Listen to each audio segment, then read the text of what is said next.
Hello, Hammerheads. Thanks for tuning in. Well, it's come to my attention that my favourite film critic on YouTube, the Critical Drinker, has been getting shit from Hollywood. Hollywoke are trying to remove his fucking channel from YouTube because he's too honest about the state of Hollywood, Disney, Marvel and Lucasfilms and all the rest of them in modern day fucking filmmaking. And he's right. Millions of people agree with him. Not just him, Nerdonic and a lot of other film critics online as well.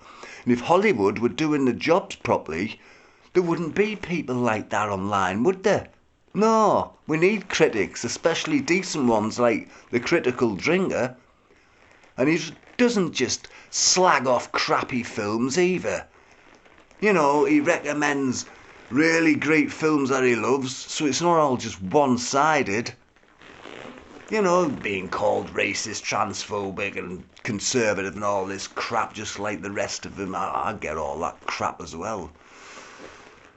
I mean, what happened to the good old days, Hollywood, when they used to put films out there that you wanted to watch?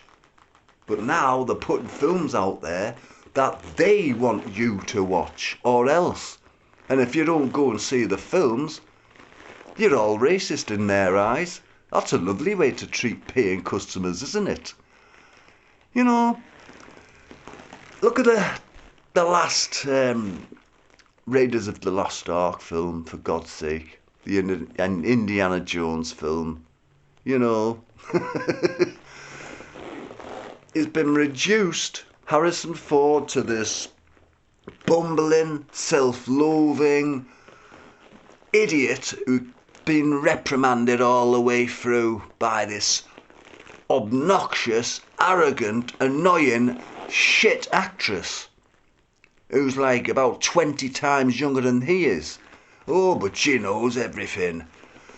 That's one example. Now, film veterans of those kind of franchises, you know, they grew up with Indiana Jones, tough, no nonsense, kick-ass, hard as fuck.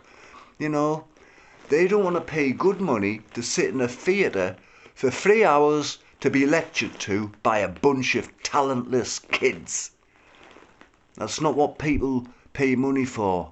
It's a crap business fucking plan, that. It's not a very good business model at all. It doesn't work. Last year proved that, and so did the year before. You know, all the box office flops. They lost literally billions at the box office because nobody wanted to see the films.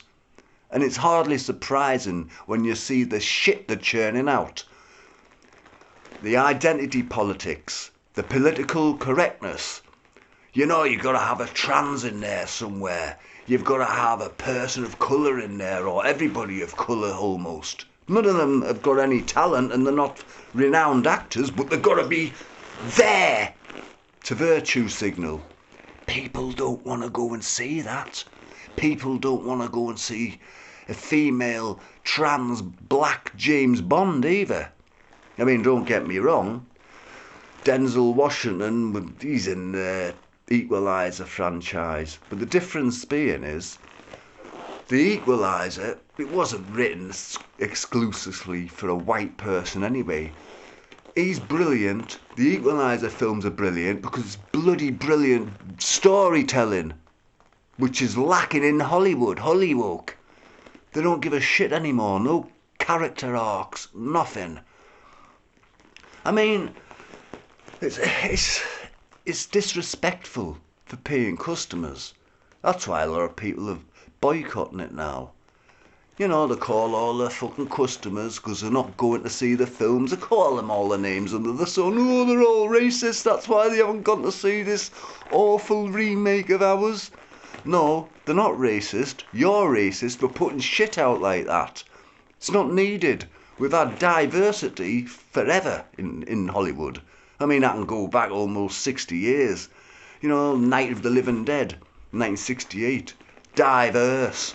Shaft. Diverse. Dawn of the Dead. Diverse. You know, The Warriors. Diverse. The Wanderers. diverse. Southern Comfort, diverse. The Thing, diverse. Commando, diverse. Predator, diverse. Lethal Weapon, diverse. Die Hard, diverse. Do you want some more examples? Do you want me to go on? Because it's always been there. There's no need to ram it down people's necks now for no reason. Nobody batted an eyelid years ago, decades ago. I mean, I'm damned if I'm going to visit my favourite restaurant I've been visiting for years and years. You know, and if one day I go in, the staff are horrible, calling me all these names, and they put this slop in front of me, which I can't fucking consume because it's cold, it's undercooked. And then they just, you know, they call me even more names when I'm leaving. So I'll give it another chance, see if it's improved. And if I get the same treatment the second time I go around like that, yeah, I don't think I'm going to pay money to go back there. Same fucking scenario here. It's not what paying customers want. Hollywood, Hollywoke, all of yous, get your fucking act together. That's why people are going with independent films, because you can't go wrong with them. Leave the critical drinker alone, because he's honest, he's quirky, and he's simply the best. And I watch all of his videos. He's got a new channel now, The Critical Gamer as well, so he reviews games also, which is another corner of entertainment that hasn't escaped wokeism. Yeah, they're ruining them now. Anyway, he does long hours and hours long walkthroughs and gameplays, which greatly helps me with Resident Evil 4 Remake, because, man, I love watching things like that, especially when I get stuck when I'm around my sisters on her PlayStation 5 playing it. I mean, you've got Alan Wake 2, it's crap. They've replaced the blonde character with a black character for some reason. I don't understand it. But there's nothing worth going to the pictures for anymore. I'll tell you, when I went to the cinema the last time, what was it? Colin Farrell was in it, and Ray Winston. It was a British film, an underworld thriller called London Boulevard. When was that? 2010 or something? That was the last time I went to see anything. You couldn't force me up machine gun point now to fucking go and watch anything.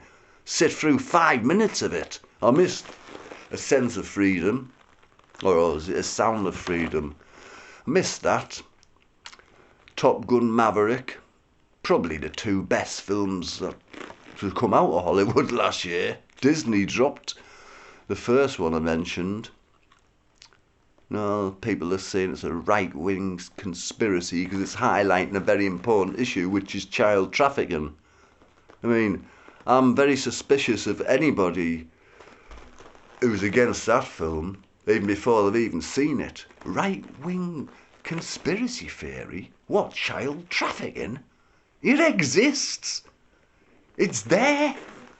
This film, along with plenty of other films of the same ilk, are just highlighting it. Anyway, I've got to go. I think the Critical Drinkers put a new video out, so I'm going to spend the next 10 minutes or so watching that. Listen, Hollywood, get your fucking fingers out before it's too late, because you're heading down the toilet faster than the BBC the way you're going. See ya.